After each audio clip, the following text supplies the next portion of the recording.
Ladies and gentlemen, let's raise a glass. The ballroom at the downtown hotel went silent as my boss, Richard Keller, stood at the podium. His voice boomed across the chandeliers and velvet curtains.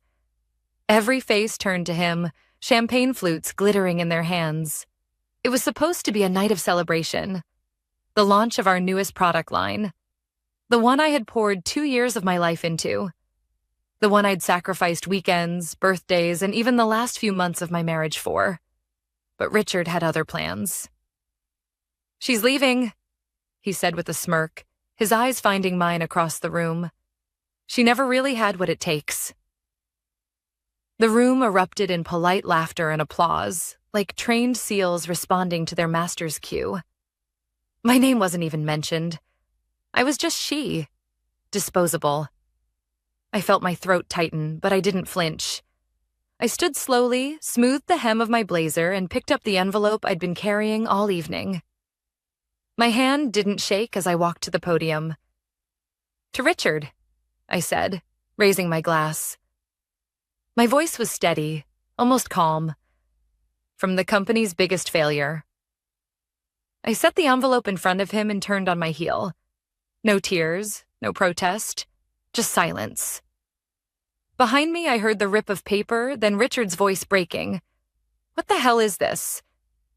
But I didn't stop walking. I should introduce myself.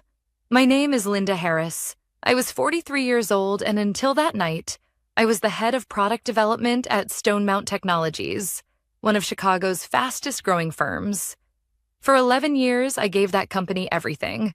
I started as a junior analyst, stayed late when others left early, carried projects on my back while executives like Richard claimed the credit. And I believed in it.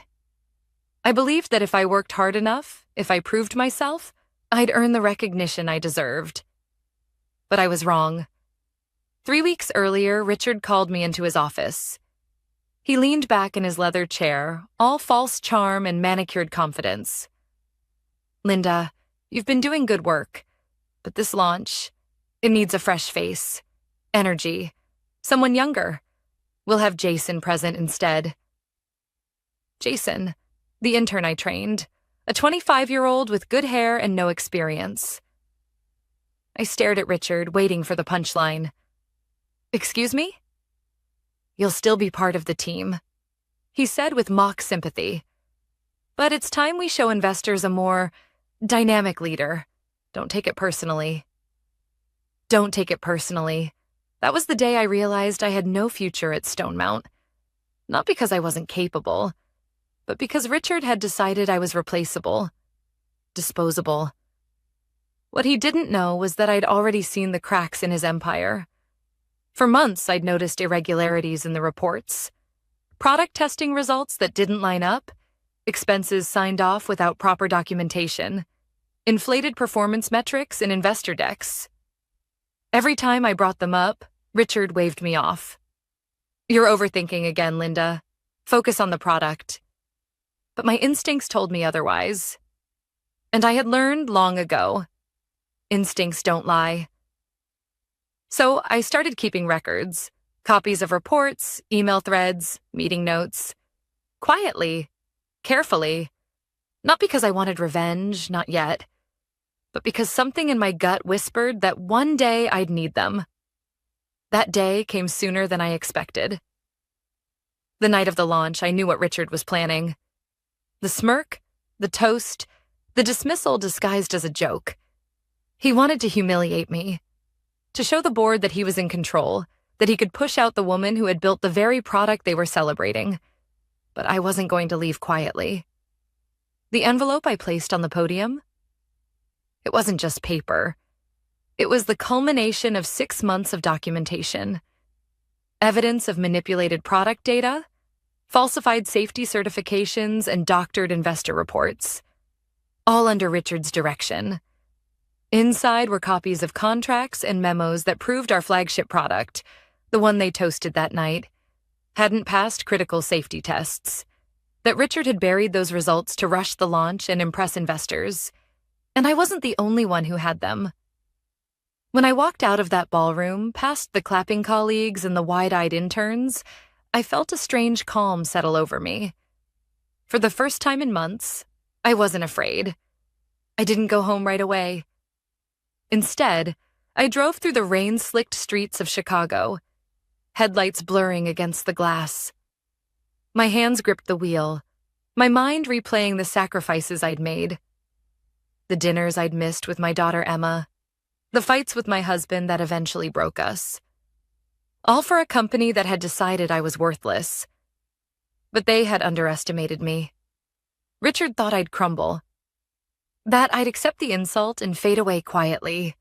But he had no idea that I'd already contacted someone who was very interested in what I'd found. His laughter at the podium was still echoing in my ears when I pulled into my driveway. Only this time, I wasn't the one being laughed at, because Richard Keller had no idea how fast his empire was about to collapse. And I wasn't done yet. When I woke the next morning, sunlight streamed through the blinds, but there was no peace in it. My phone had already buzzed half a dozen times. Missed calls from Richard, 2 from our HR director, Marianne, 1 from a number I didn't recognize.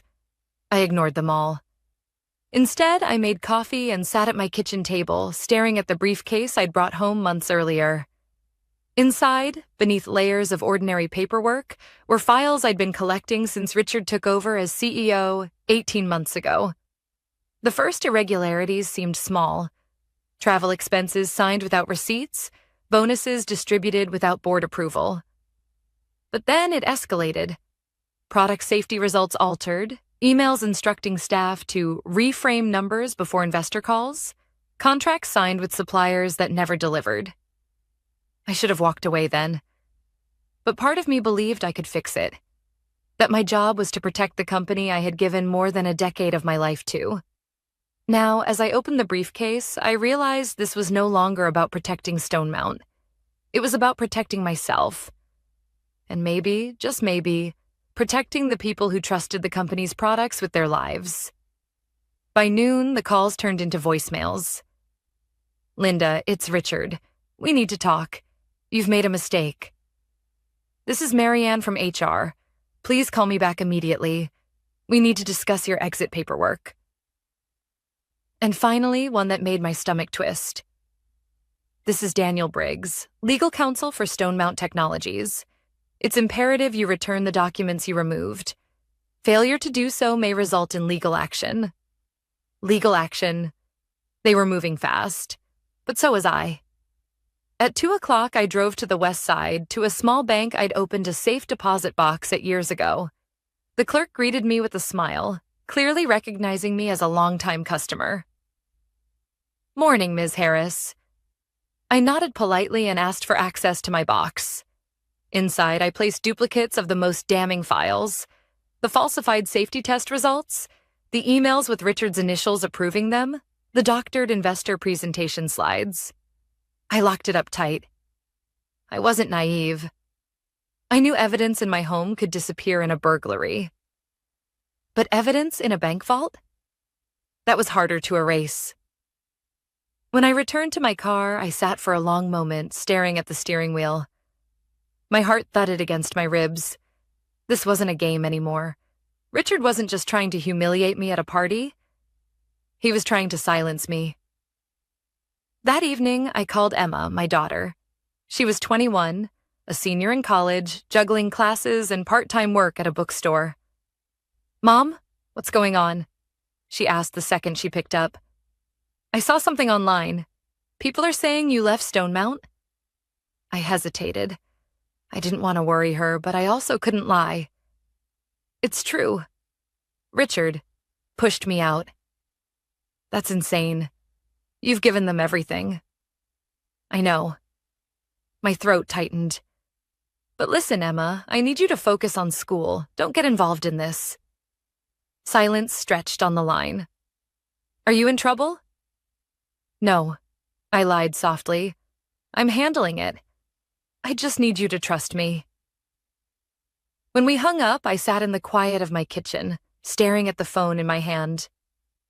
The truth was, I wasn't sure how much trouble I was in, but I knew one thing. Richard's panic meant I had more power than I'd realized. On Sunday, a black SUV idled outside my house for over an hour. I pretended not to notice, drawing the curtains and keeping the lights low. By the time it drove away, my decision was made. I couldn't fight Richard alone. I needed help. Someone outside Stonemount. Someone who wouldn't be intimidated by corporate lawyers or silenced by money. That night, I dug out an old contact card from the back of my desk drawer. It belonged to Sarah Levin, a former colleague who had left the industry years ago to work with a consumer safety watchdog group. We hadn't spoken in nearly a decade, but I remembered the last thing she said to me before leaving.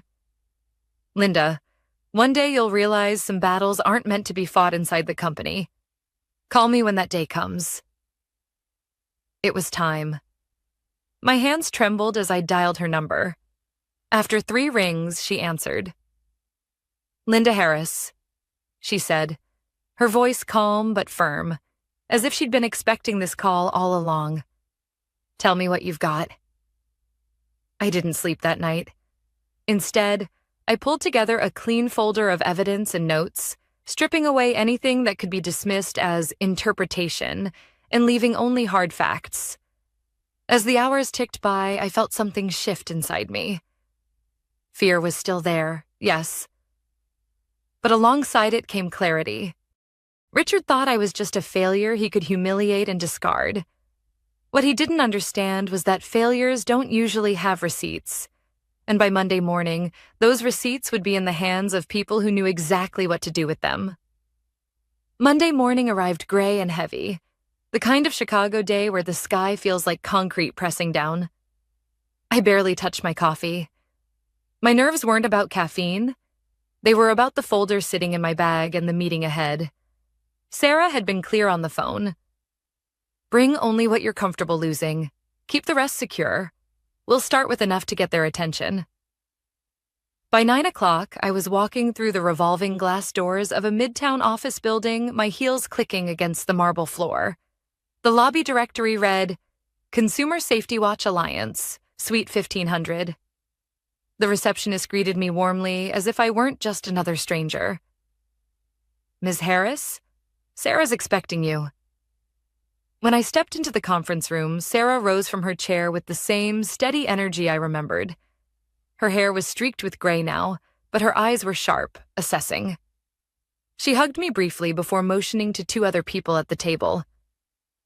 "This is Mark Collins, investigative journalist with the Tribune, and Alicia Morales, a litigation attorney who specializes in whistleblower protection." For a moment, my throat closed. This was bigger than I had imagined. I'd thought we'd talk strategy, maybe explore options. Instead, I was staring at 2 professionals who could take my story public and defend me in court. I placed the folder on the table. My voice was quiet, but firm. "This is just a fraction of what I've collected, enough to show a pattern." Mark leaned forward immediately, flipping through copies of test reports, email threads, and financial documents. His brows furrowed. "These safety certifications, if they're falsified, that's a huge liability. We're talking recalls, lawsuits, maybe even criminal charges." Alicia glanced up from her notes. "And your termination? When did that happen?" "Technically, they haven't processed it yet. Richard tried to push me out at the launch event. HR's been calling nonstop." Her lips tightened. "Classic. They want you to sign something that waives your rights before you realize the leverage you have. Don't sign anything. Not a severance package, not a resignation." Sarah rested her hands flat on the table. "Linda, you need to understand something. Once you step into this, there's no turning back. Richard will fight dirty. The company will paint you as disgruntled, unstable, anything to discredit you. Are you ready for that?" I thought of Emma, of the years I'd missed bedtime stories and soccer games because I was chasing deadlines, of the envelope on Richard's podium, his smug face turning red, of the black SUV parked outside my house. "Yes," I said quietly. "I'm ready." The meeting lasted 3 hours. We mapped out next steps. Alicia would file for federal whistleblower protection, ensuring retaliation could be challenged legally. Mark would begin verifying the documents independently, but nothing would be published until we were secure. Sarah's group would prepare to notify regulators if the internal channels failed. By the time I walked out of the building, the weight on my shoulders hadn't disappeared, but it had shifted. I wasn't alone anymore. Still, fear lingered. That evening, while I cooked a simple dinner of pasta and salad, my phone buzzed again. This time, it wasn't Richard or HR. It was Emma. "Mom, are you okay? I saw another post online. Some guy claiming you were escorted out by security?" My grip on the wooden spoon tightened. "Don't believe everything you read. I wasn't escorted out. I walked out on my own." "But, is it true? Did they really fire you?" I hesitated. "They tried. Let's just say I didn't make it easy." Emma sighed. "I hate that they're treating you like this. You've worked so hard for them." I swallowed against the lump in my throat. "That's exactly why I'm not letting them bury this. One day you'll understand why standing your ground matters, even when it costs you." There was a pause. Then her voice softened. "I think I already do." At 9 o'clock sharp, a knock rattled my front door. I froze. Through the peephole, I saw Richard himself standing on my porch, his jaw tight, his tailored suit out of place in my modest neighborhood. "Linda, open the door," he called, his voice sharp but forced calm. "We need to settle this before it gets out of hand." I didn't move. My heart hammered in my chest, but I stayed silent. After a long moment, he pulled a thick envelope from his briefcase and slid it under the door. "This is my final offer. Sign it and this all goes away. You'll be comfortable for the rest of your life." I waited until his car pulled away before picking it up. The severance offer was larger than before. 5 years' salary, a non-disclosure clause, immediate payout. But as I stared at it, I knew the truth. Comfort bought by silence wasn't comfort at all. I placed the envelope in the shredder. The sound of paper tearing was louder than his voice in my memory. That night, I lay in bed wide awake, listening to the hum of the refrigerator, the distant whoosh of traffic. Richard thought money would shut me up. He thought fear would keep me quiet. But the truth was bigger than my fear. Bigger than him. And by the end of the week, the world would know it. Tuesday started with a call from Alicia at 8:07 a.m., her voice crisp and awake in a way I wasn't. "Filings are in," she said. "Federal whistleblower protections requested. Formal complaints initiated with the Consumer Product Safety Commission and the SEC. Today is about preserving the record. Do not meet anyone from Stone Mount alone." "Noted," I said, staring at the steam lifting off my coffee like a warning flare. By mid-morning, Sarah looped me into a secure video call with her team. "2 tracks," she said. "Internal notice to Stone Mount's audit committee, so they can't claim surprise, and an external preservation request to their counsel. Once they're on legal notice, destroying evidence becomes a much bigger problem for them." A half hour later, my inbox pinged with a litigation hold notice from Stone Mount's outside counsel, instructing all employees to preserve emails, messages, drafts, even handwritten notes related to product testing and investor communications. I wasn't sure whether to feel relieved or afraid. A hold meant they knew this was real. Mark, the journalist, called after lunch. "I'm still verifying," he said, measured, careful. "I've spoken with 2 engineers who corroborate pressure on testing. One agreed to go on background if needed. I'm also chasing down the lab." The lab meant the independent facility contracted for thermal and battery tests. Late afternoon, Mark texted, "Lab manager won't comment, but gave me report IDs that match your copies. That's as close to confirmation as I'll get before publication." It was a small, sober victory. Wednesday brought a different kind of pressure. HR emailed to clarify that my employment status was under review and requested a meeting to discuss next steps and mutual options. Alicia replied on my behalf. All communication through counsel. Minutes later, my phone lit up with a number I didn't recognize. Ms. Harris? This is Robert Ames, chair of the audit committee. We'd like to speak with you. Today, if possible. My attorney will coordinate, I said. He exhaled, the sound of a man who just realized the ground beneath him had shifted. That evening, Emma came by with takeout and concern in her eyes. We ate quietly at my kitchen table, the way we had when she was little, and homework spread between us like a second meal. Are you scared? She asked finally. Yes, I said, because I wouldn't lie to her. But scared isn't the same as wrong. She reached for my hand. I'm proud of you, Mom. Thursday moved faster. Alicia confirmed the SEC had acknowledged receipt and opened a matter number. The CPSC requested a preliminary call the following Monday. Sarah's team drafted a public statement I could release if Stonemount attacked me personally. Mark called at 5:20 p.m. My editors greenlit a story for tomorrow morning, he said. Careful language, multiple sources, documents reviewed. You won't be named beyond what's already public. Former head of product development. Are you ready? No one is ready for their life to become a headline, but I said yes. I barely slept. At 6:03 a.m., Friday, my phone buzzed with the link. The headline wasn't dramatic. It didn't need to be. Documents suggest safety concerns preceded product launch at Stonemount Technologies. The first paragraph said everything in plain English.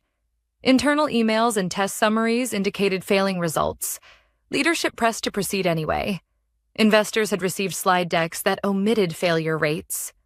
By 7 a.m., my messages were a wall. Former colleagues, quiet thank yous from people who'd been afraid to speak, a curt no comment forwarded from Stonemount's PR team. At 7:42, a mass email went out to employees. All external inquiries to PR. Do not delete any files. At 8:15, the company's website replaced the triumphant launch banner with a smaller sentence. We are reviewing additional data and will provide an update. The celebration had turned into a pause. Richard left a voicemail at 8:31. I didn't need to listen to the whole thing to hear the rage. You've made a grave mistake. You think anyone will hire you after this? You think you're a hero? You're a liability, Linda. Alicia texted me 2 minutes later. Do not respond. We've preserved the voicemail. At 9:10, Mark sent a screenshot of Stonemount's statement. We take safety seriously, we follow rigorous protocols, we categorically deny falsifying results. The usual choreography. Then, near the bottom, we have placed one executive on administrative leave pending review. No name. They didn't need to spell it out for me. By noon, a second story appeared online. An analyst note, cautious but clear. Short-term volatility expected. Governance risk elevated. Stonemount's stock dipped a few points. Nothing catastrophic, but enough to make the board feel heat. At 12:37, another email from the audit chair. Formal request to meet Monday with the committee and outside counsel. Your attorney is welcome. I forwarded it to Alicia. We'll attend on our terms, she wrote back. Full transcript, no off the record, and they provide their preservation actions in writing. Through the afternoon, the house felt too quiet. I washed dishes I'd already washed, folded the same towel twice. Around 3, Emma texted a photo of a handwritten sign in her campus bookstore window. Be kind to the person in front of you. You don't know what they're carrying. I stared at it longer than made sense and felt my eyes burn. At 4:22 p.m., an unknown number flashed. I let it go to voicemail. A moment later, a text arrived from the same number. I can't call from work. They're moving files out of the shared drive to someone's personal archive. Check timestamps on QA folder Q4-launch. I'm sorry. A. I didn't recognize the initial, but the detail was too specific to ignore. I called Alicia immediately. If they're touching timestamps after a hold notice, it's serious, she said. Forward me everything. We'll inform council and regulators. Now. I forwarded the message to Sarah as well. She replied within minutes. We'll snapshot public-facing artifacts and note any changes. Don't confront anyone directly. As the winter light thinned, I sat in the living room without turning on a lamp. For months, maybe years, the truth had been something I carried alone, heavy and sharp. Now it was out in the world, documented, time-stamped, read by strangers over morning coffee. It should have felt like relief. Instead, it felt like standing in the doorway of a house after the fire's out, counting what's left. At 6:09 p.m., another email landed. This one from an address I didn't expect. rkeller@stonemountTech.com. No subject line, just a single sentence. You don't know what you've done. I closed my laptop and let the room go dark. He was wrong. I knew exactly what I'd done. And on Monday, in a glass-walled conference room with a court reporter and a dozen eyes on me, I would say it all again. Monday morning, the air inside Stone Mount's headquarters was different. Gone was the bravado of product launches and investor calls. In its place, silence, broken only by the nervous shuffle of employees avoiding eye contact. Alicia walked beside me, her presence steady. We were escorted into the boardroom where a court reporter waited, fingers poised above the keys. Across the long table sat the audit committee, outside counsel, and Richard himself. His jaw was tight, his suit immaculate, but the confidence I once saw in him was gone. Ms. Harris, the chair began, thank you for attending. We want to assure you this meeting is about transparency. I didn't reply. I slid a smaller folder across the table. Alicia spoke for me. These are supplemental documents. Emails and reports already shared with regulators. We expect written confirmation of how the company intends to preserve all relevant evidence. Richard leaned forward, his voice sharp. You're destroying this company, Linda. Do you understand that? I met his eyes for the first time. No, Richard. You did that when you decided profit mattered more than safety. I just stopped you from burying it. The room went still. The court reporter's keys clicked, every word preserved. For the next 2 hours, I answered questions calmly, fact by fact. No speculation, no theatrics. Just the truth, documented in black and white. By the end, the board members avoided Richard's gaze, their silence louder than any verdict. When it was over, Alicia gathered our things. Outside the building, the winter air bit at my cheeks. She exhaled. That was it, Linda. You've done your part. Now it's theirs to untangle. Weeks later, headlines confirmed what we already knew. Stone Mount announced a recall of its flagship product. Regulators launched full investigations. 2 board members resigned. And Richard Keller? Suspended pending federal inquiry. I wasn't named in the company's statements, but whispers traveled. Some called me a whistleblower. Others, a traitor. The labels didn't matter. I had Emma to think about, and the quiet certainty that I hadn't looked away when it counted. One evening, sitting with my daughter over takeout again, she asked softly, "Do you regret it?" I thought of the years I gave to Stone Mount, of the sleepless nights, the humiliation at that launch. And then I thought of the folder, the court reporter, the truth laid bare. No, I said finally. I regret trusting the wrong people for too long, but I don't regret standing up when it mattered. Emma smiled faintly. That's what I'll remember, Mom. Not the company. You. And that, more than any pension or title, was the legacy I could live with.